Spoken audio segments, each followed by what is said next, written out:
ఈ సంవత్సరం మేషరాశి వారికి మే 14 వరకు చక్కగా ఉంటుంది, ఇబ్బంది ఏముండదు. తర్వాత మానసికమైనటువంటి ఆందోళన కలిగే అవకాశం ఉండొచ్చు. ఏం చేయాలని చేత పై అధికారి కొద్దిగా కోపించి మాట్లాడాడే అనుకుందాం, సర్దుకుపోండి.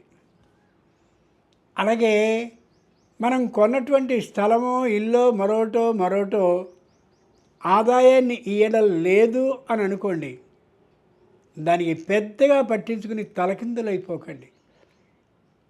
చేస్తున్నటువంటి వ్యాపారం బాగా జరుగుతున్నప్పటికీ కూడా పెట్టుబడిని పెట్టేంత ధనం లాభరూపంగా రావటం లేదు అని అనుకోండి, అప్పుడు కూడా వ్యాపారంలో ఇంకొద్ది మెళకువలు మనం తెలుసుకోవాలి అని అనుకుని అనుభవజ్ఞులైన వాళ్ళని, ఆ రంగంలో నైపుణ్యం కలిగిన వాళ్ళని సంప్రదిస్తూ ఉండండి తప్ప వ్యాపారం మాత్రం మూసేయద్దు.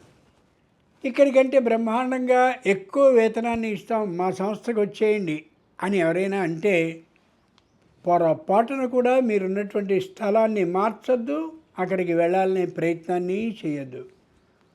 మొదటి 4-5 నెలలు మిమ్మల్ని కొత్త ఇంటి అల్లుళ్ళలా చూసుకుంటారు, తర్వాత మెల్లిగా ప్రారంభిస్తారు వాళ్ళ సహజమైనటువంటి లక్షణాన్ని. అప్పుడు మనం తట్టుకోలేకపోతాం. అక్కడ ఇక్కడ కూడా ఏ విధంగానూ ప్రయోజనపడనటువంటి స్థితి వచ్చే అవకాశం ఉంది మేషరాశి వారికి. ఇతరులకి హామీలు ఇచ్చేసి నీకెందుకు నేను ఈ పని చేస్తాను, నీకు 10,000 కావాలా, ఎల్లుండికి అలా ఇచ్చేస్తా, ఇవన్నీ వద్దు. ఖచ్చితంగా మాట మీది జారిపోయే అవకాశం బాగా ఉంది. అంచేది ఎవరికి వాగ్దానాన్ని చేయకండి, ఏ విధమైన హామీ పత్రాలని రాయకండి.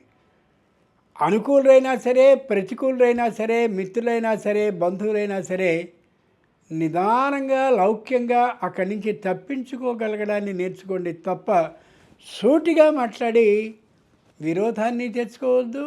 అలా అని వాయిదా వేస్తూ రేపిస్తా మాపిస్తా అంటూ మన మీద సహజంగా ఉండే నమ్మకాన్ని కోల్పోనిచ్చుకోకుండాను కూడా ఉండద్దు. నమ్మకాన్ని ఉండేలా ఉంచుకోండి. పరిస్థితుల ప్రభావం కారణంగా ఇప్పుడు ఇవ్వలేను అనే విశేషాన్ని నిదానమైన మాటలతో చెప్పినట్లయితే ఇబ్బంది లేదు, నిష్ఠురంగా మాత్రం చెప్పదు. ఇలాగే ఈ సంవత్సరం అంతా కూడా కాస్త ఇబ్బందులతోనే ఉంటుంది మేషరాశి వారికి. సంతానానికి సంబంధించినటువంటి చదువు పర్వాలేదు, ఇంట్లో ఎవరికైనా వివాహాలు కావాల్సి వస్తే పర్వాలేదు తప్ప విశేషంగా లాభిస్తుందని మాత్రం చెప్పే అవకాశం లేదు. ఆర్థికంగా మాత్రం బాగానే ఉంటారు, కానీ ఇటు వచ్చింది మళ్ళీ అటు ఖర్చు అయిపోయే విధంగా ఉండొచ్చు అని చెప్తుంది పంచాంగం.